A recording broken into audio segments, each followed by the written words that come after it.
صلاتی علیہ فإن صلاتکم علیہ نور لکم یوم القیامہ۔ نبی کریم صلی اللہ علیہ وآلہ وسلم نے فرمایا تم اپنی مجلسوں کو مجھ پر درود پاک پڑھ کر مزین کرو، اس لیے کہ تمہارا مجھ پر درود پاک پڑھنا قیامت کے دن تمہارے لیے نور ہوگا۔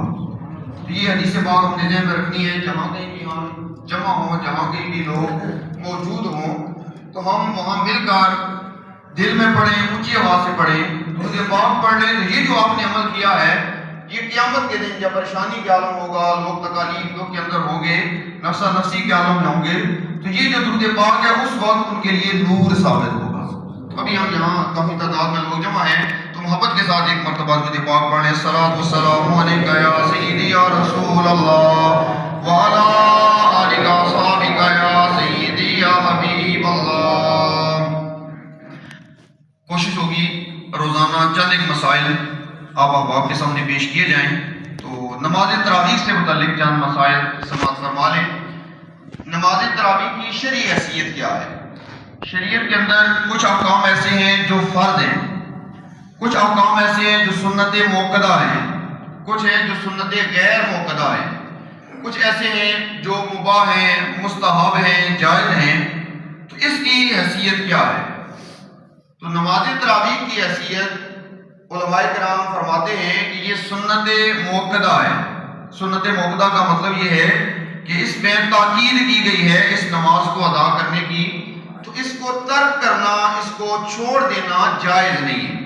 تو جتنے بھی بڑے احباب ہیں وہ کوشش کریں کہ چاہے مرد ہیں یا خواتین ہیں ان سب کو آگاہ کریں، اپنے بیٹوں کو، اپنی بیٹیوں کو، اپنے بہن بھائیوں کو یا گھر کے افراد کو، کہ رمضان المبارک کی مقدس راتوں کے اندر یہ نماز لازمی ادا کرنی ہے۔ اس کی حیثیت فرض کی نہیں ہے یا واجب کی نہیں ہے، تیسرے درجے پر ہے، سنت موقدہ ہے۔ تو اگر کوئی بندہ جان بوجھ کے ترک کرے گا تو وہ گناہ گار ہوگا۔ تو سنت موقدہ کا مطلب یہی ہوتا ہے کہ جان بوجھ کے اگر بندہ کوئی چھوڑے اس کو تو گناہ گار ہوگا۔ اس لیے ہم نے کوشش کرنی ہے 20 رکعت نماز تراویح رمضان المبارک کے اندر ادا کرنی ہے۔ یہ ایک پہلا مسئلہ ہو گیا۔ نبی کریم صلی اللہ علیہ وسلم کے دور میں کیا یہ نماز تراویح جماعت کے ساتھ ادا ہوتی تھی؟ اس کے بارے میں مسئلہ یہ ہے کہ آپ صلی اللہ علیہ وسلم نے رمضان المبارک میں نماز تراویح پہلے دن جماعت کے ساتھ ادا فرمائی تو صرف چند لوگ تھے۔ دوسرا دن آیا تو تعداد اس سے زیادہ تھی۔ جب جو صحابہ کرام نے وہ نماز پڑھنے کے بعد دوسرے لوگوں کو بتایا تو تعداد زیادہ ہو گئی۔ تیسرے دن اور زیادہ لوگ ہو گئے، چوتھے دن اتنے ہو گئے کہ مسجد بھر گئی۔ تو آپ صلی اللہ علیہ وآلہ وسلم نے خلاصہ بیان کر دیتا ہوں کہ نبی صلی اللہ علیہ وسلم نے پھر اگلے دن جماعت کے ساتھ نماز نہیں پڑھائی۔ اس کی وجہ کیا تھی؟ کیوں نہیں اس طرح باقاعدگی کے ساتھ جس طرح اب نمازیں ہو رہی ہیں پوری دنیا میں مسلمانوں کی مساجد میں، اس دور میں کیوں نماز کو روک دیا گیا؟ جماعت کے ساتھ نماز کو کیوں نہیں پڑھایا گیا؟ اس کی وجہ یہ تھی کہ کہیں ایسا نہ ہو امت پر اس نماز کو فرض قرار دے دیا جائے۔ اس لیے نبی صلی اللہ علیہ وسلم نے پھر جماعت کے ساتھ نماز نہیں پڑھی۔ پھر یہ جماعت کے ساتھ نماز کب شروع ہوئی؟ حضرت عمر فاروق رضی اللہ تعالیٰ عنہ آپ مسجد میں تشریف لاتے ہیں، رمضان المبارک کا مہینہ ہے، تو کچھ لوگوں کو دیکھا کہ وہ ادھر اکیلا بندہ کو نماز پڑھ رہا ہے، ایک بندے کو دیکھا وہ ادھر اکیلا نماز تراویح ادا کر رہا ہے، چند بندوں کو دیکھا وہ جماعت کرا رہے ہیں، تو ہر بندہ اپنے اپنے انداز میں نماز پڑھا رہا تھا۔ تو حضرت عمر فاروق رضی اللہ تعالیٰ عنہ آپ نے اس موقع پر فرمایا کیا یہ اچھا ہو میں ان سارے لوگوں کو ایک امام کی اقتداء میں جمع کر دوں؟ تو حضرت عمر فاروق رضی اللہ تعالیٰ عنہ نے پھر حضرت ابی ابن کعب رضی اللہ تعالیٰ عنہ کو امام بنایا کہ آئندہ سے سارے لوگوں نے ان کے پیچھے جماعت کے ساتھ نماز ادا کرنی ہے۔ دوسرا دن آیا تو سارے لوگ جو کل اکیلے اکیلے نماز پڑھ رہے تھے سارے ایک امام کی اقتداء میں ایک امام کے پیچھے نماز تراویح کو ادا کر رہے تھے۔